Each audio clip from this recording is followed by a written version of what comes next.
Trey Parker and Matt Stone are brilliant. I know that is not a mind blowing assessment by any stretch of the imagination. If you grew up with South Park and a Team America World Police or the Book of Mormon, you can't really deny their writing ability and their skill. They are just fire when it comes to that. And you may be asking yourself, Jay, what does that have to do with the video at hand? Well, they made a movie called South Park, Bigger, Longer, and Uncut. And in that movie, there's a song called Blame Canada.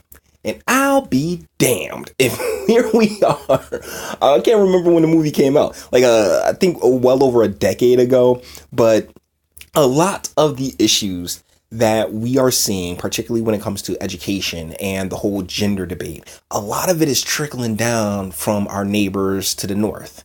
Now, who you're looking at right here is Lindsay Shepherd. In 2017, she got into trouble in Canada for using clips of Jordan B. Peterson in a classroom setting as they were debating the bill which would give people with gender identity issues, special treatment and special rights. And she got in trouble, and since then she's become a columnist and she's worked on that side of the ball, right? Now, this brings us to a regular on this channel, Jessica Yaniv, because her and Miss Yaniv, or Mr. Yaniv, have been having a ridiculous back and forth, which has culminated in this video right here from Miss Shepherd, who really explains and breaks down how Canada has protected Mr. Yaniv for a while, and now that that protection's up, it's part of the reason why we're seeing so much more coming out about this individual. So I'm gonna let Miss Shepherd take it away, and let's go. I want to talk now a bit about the Yaniv situation and how it's being covered in the mainstream media. A lot of us have been talking about Yaniv since last year, but the publication ban that was put in place by the BC Human Rights Tribunal was just lifted in mid-July. So yeah, that's a big part of the reason. There was a ban that was put on place, which is why us in the States, we hadn't even heard of this person, this individual, until recently. And for the record, yeah, she's definitely Lindsay Shepherd right here. She's definitely a 35%er. And do you hear the Canadian in her voice? It's pretty funny. That's why finally there's a lot of media coverage about not only Yaniv's Human Rights Tribunal cases, but who Yaniv is in general.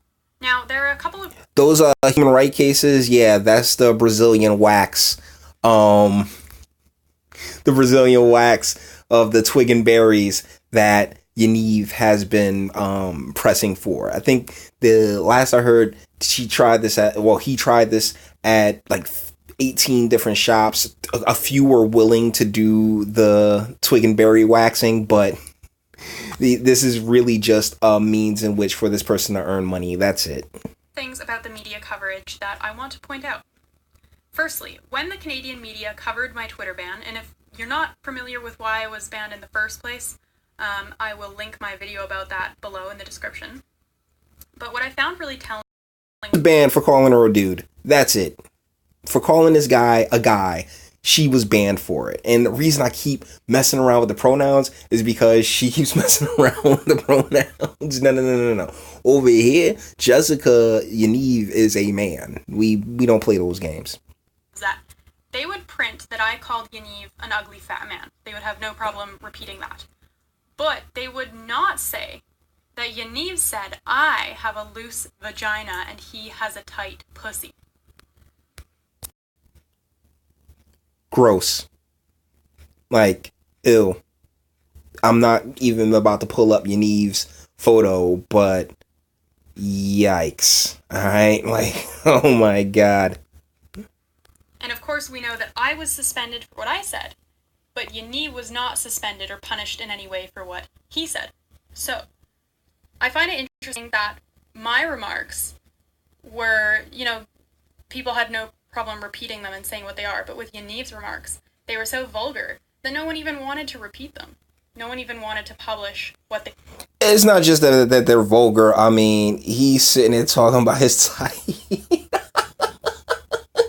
Yeah. Oh, that makes me like is he pre or post op? Like that's the only reason the question even popped into my mind. Is he pre or post op? Like, like, dude, like, come on, man. They would just say remarks about Lindsay Shepherd's genitalia.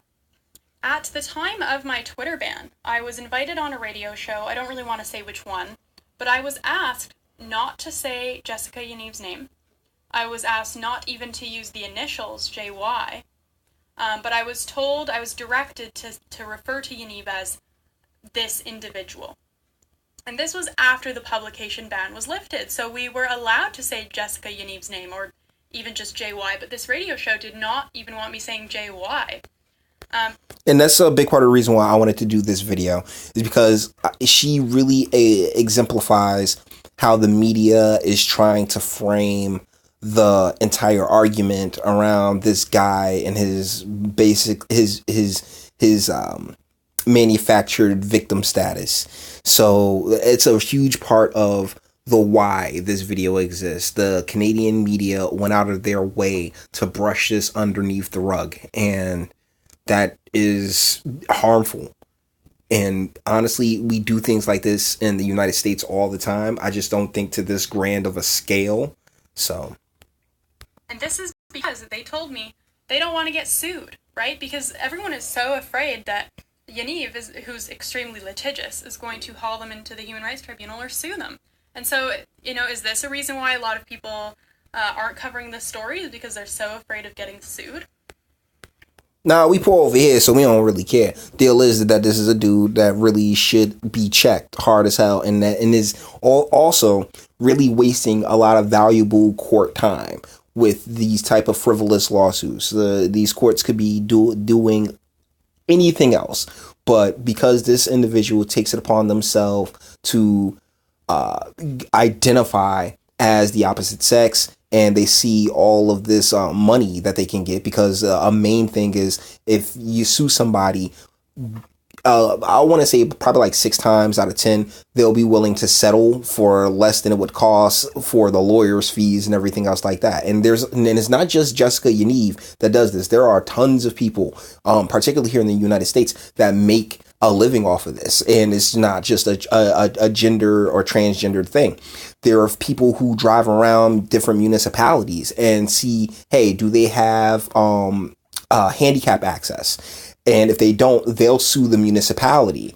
They don't live there. They don't operate there. But what they'll do is they see an opportunity to, hold the feet to the fire and get some money for themselves. Because ultimately, that's really what it boils back around to, is the desire to get money. And in Mr. Yaniv's case, it's money and attention. Well, just not attention from people who would rightfully scrutinize such a person. That's pretty awful. And then also a radio show host told me that both my comments and Yaniv's comments were abusive, which I was a little bit taken aback by. But I said to this radio show host, I have zero tolerance for predators. I am not going to be nice to predators. I am not going to be polite to predators. Zero tolerance. End of story. And damn, you 100% on point with that one, because Mr. Yaniv has already outed himself as such. Not explicitly, but via that pool party video that I did earlier with I didn't do it with Salty Cracker, but I did using Salty Cracker's content.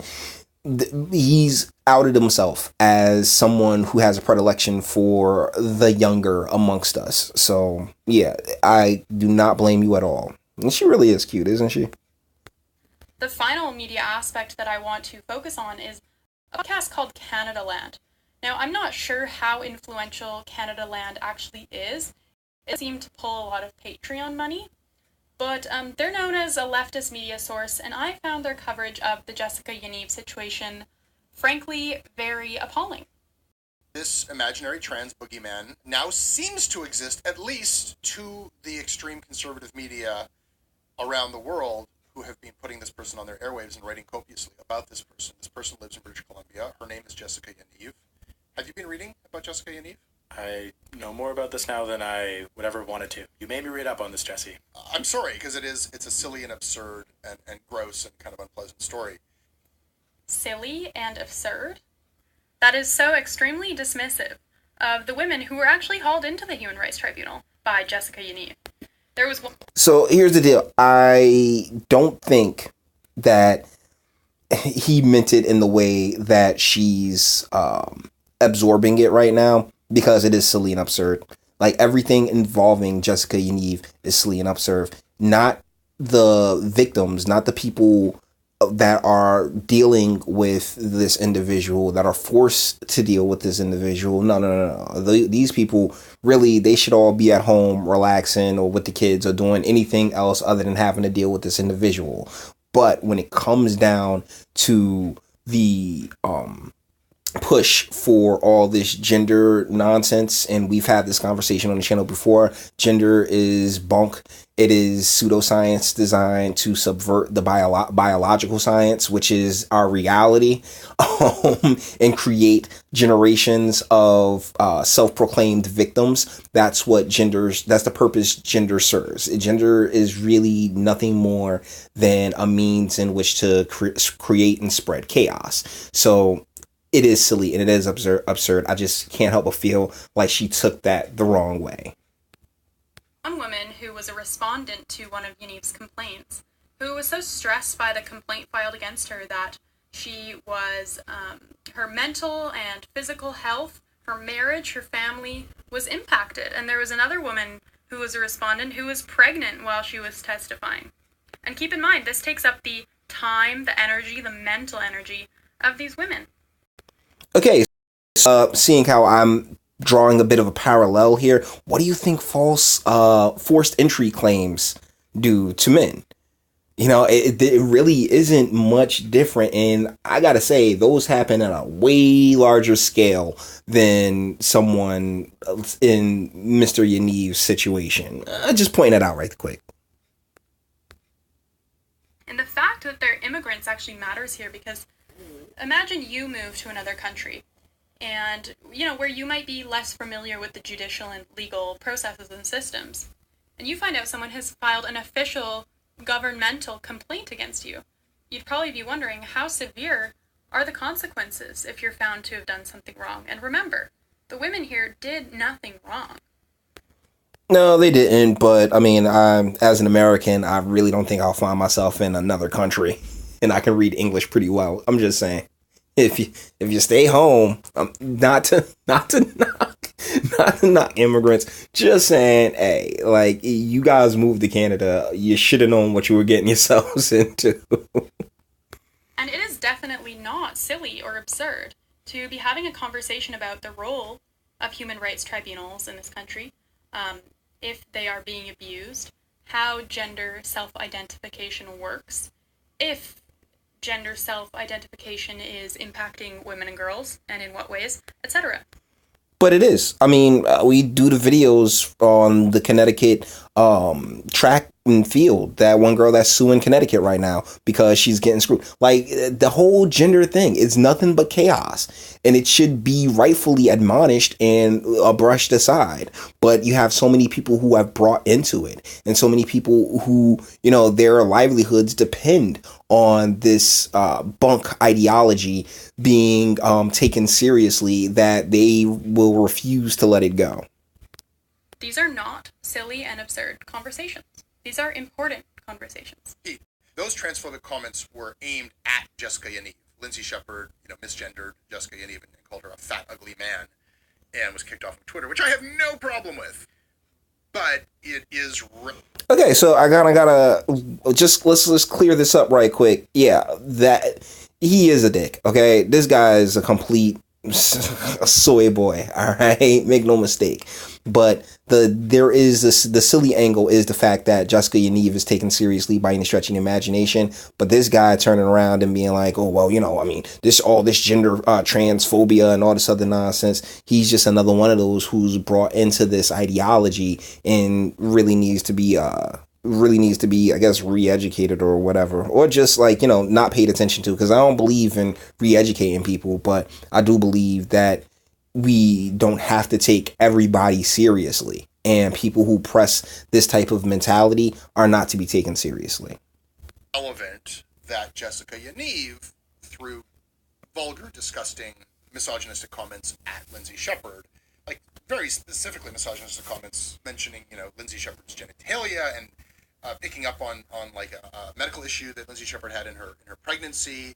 And you could just as easily kick Jessica Yaniv off of Twitter for misogyny, for abuse, as you did Lindsay Shepherd for transphobia. And that is the point of outrage. That double standard is certainly enraging people in the right, in the media. See how he won't even repeat Yaniv's comments? He repeated mine, but not Yaniv's, because Yaniv's were more vulgar. And Jessica Yaniv explicitly approached these people and said, I want you to wax my genitalia. And I try to keep an open mind about things. And I think that the idea here, if we are going to consider this activism, is in the tradition of, like, when desegregation happened, there were black people who intentionally went to racism. See, every single time. Oh man, we gotta bring up the black folk. We gotta bring up what happened. Shut up.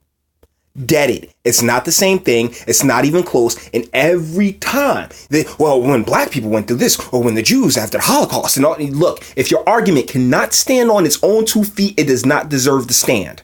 Plain and simple. This is where it's nonsense. Every time. White restaurants, lunch counters, and said, serve me. And that was, I think, a very valid form of activism. Or there, more recently, were gay couples. Okay, so here's the difference, is that they were actually taking a huge risk. Like, not a lot of black people did this, all right? I can guarantee it. Not a lot of black people did it because we didn't have the legal system in place that we do right now. Definitely not in the same way. There was no, oh yeah, I can do this and I can sue for 50 grand. Like late 80s, 70s, 80s, that time. But when it was really bad in the 40s and 50s, that was not the case at all.